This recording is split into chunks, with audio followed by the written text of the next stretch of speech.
The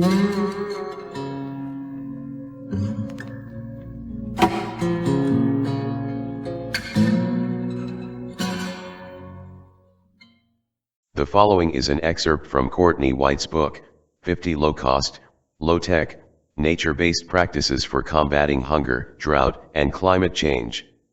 Chapter 38, Growing Topsoil. The Power of Unconventional Thinking. Is topsoil a renewable resource or a non-renewable resource, especially in dry or degraded landscapes? The answer to this question is important because we're losing topsoil every day, lots of it.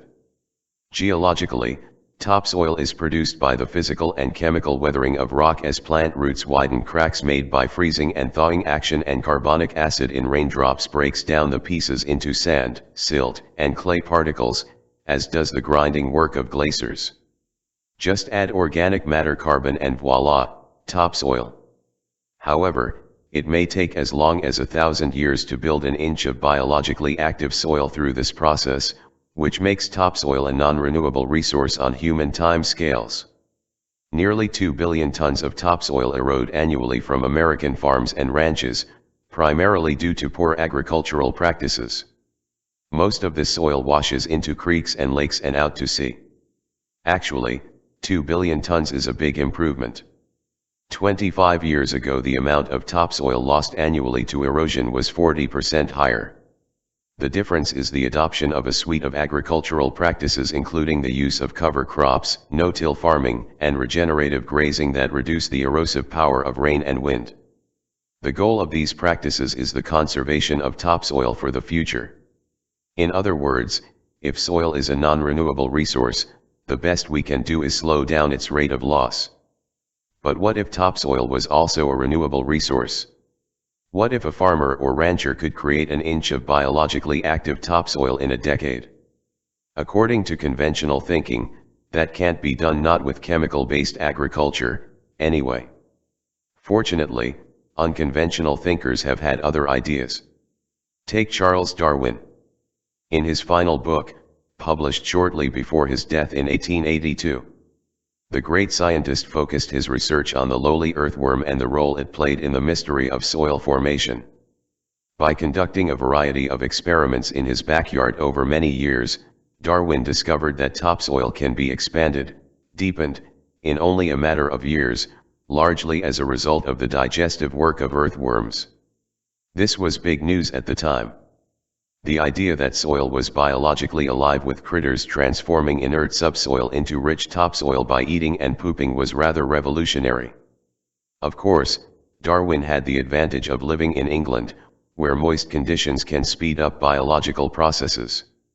What about drier parts of the world? 60 years later, the answer came from another unconventional thinker, this time on the far side of the world and the other end of the celebrity scale. P.A.Yeomans was a former Fuller brush salesman in Australia who took a correspondence course in geology and became a mining engineer in charge of large earth-moving projects. In his new job, he carefully studied the way water moved across the land, especially gravity flow. A restless experimenter, Yeomans decided after World War II to trade mining for agriculture and purchased a farm in New South Wales, where he began to test his unconventional ideas of water and land management, including the keypoint concept. A keypoint is the precise spot in a small valley or drainage where water slows down enough to be directed underground via a narrow keyline ditch dug on the point's contour line. His objective was to get as much water into the soil as possible, thus recharging the plant life, especially if the soil was degraded or compacted. It wasn't just intellectual curiosity at work, however. When a prolonged drought hit Australia, contributing to a devastating fire on Yeomans's farm that killed his brother-in-law, he vowed to drought-proof his property and by extension, all of Australia.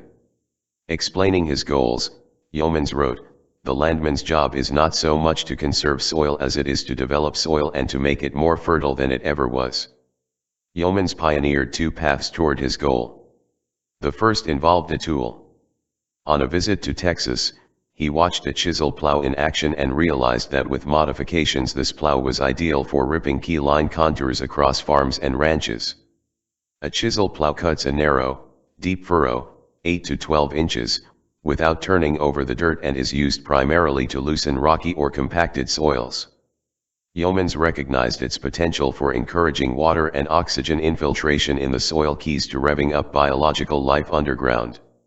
Healthy soil is chock full of microorganisms, trillions of them, and like all forms of life they need water, oxygen, and food, carbon, to thrive.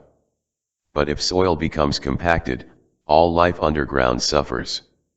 To alleviate these conditions, Yeomans designed, tested, and patented what is today known as a Yeoman's plow for exactly this purpose.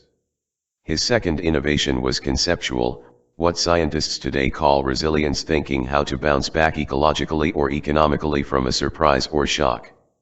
Yeomans developed a whole systems approach to his farm, insisting that close attention be paid to all parts of the land under management, including proper grazing by livestock.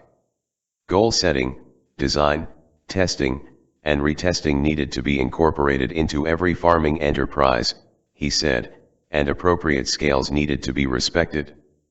The primary ecological objective of all this planning was to increase the regenerative capacity of the land, and to do that people needed be treated as an integral part of any management system. Although Yeomans probably didn't use the word resilience to describe his goals, it certainly describes his intentions. These concepts, by the way, are the foundations of the nature-based design process called permaculture, developed by fellow Australians Dave Holmgren and Bill Mollison in the 1970s. So, do Yeoman's innovations actually build topsoil? Yes, says Owen Hablutzel, an expert in whole systems farming and ranching.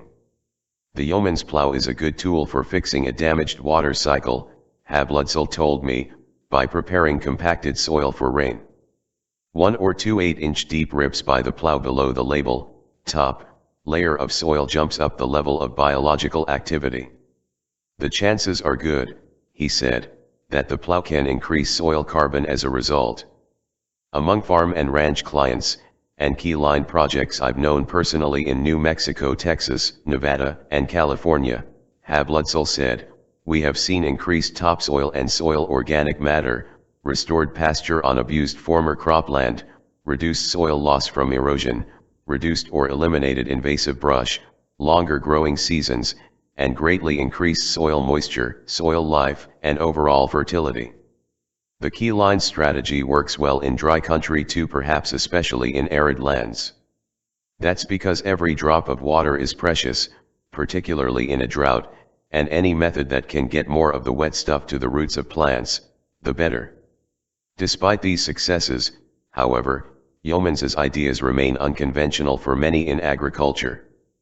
Partly it's an image problem, he wasn't considered a real farmer by his peers, and partly it's a lack of scientific scrutiny to back up claims at this point, a situation that will hopefully change in the near future. Nevertheless, in this era of rising environmental and social stress, we need more unconventional thinking, and quickly.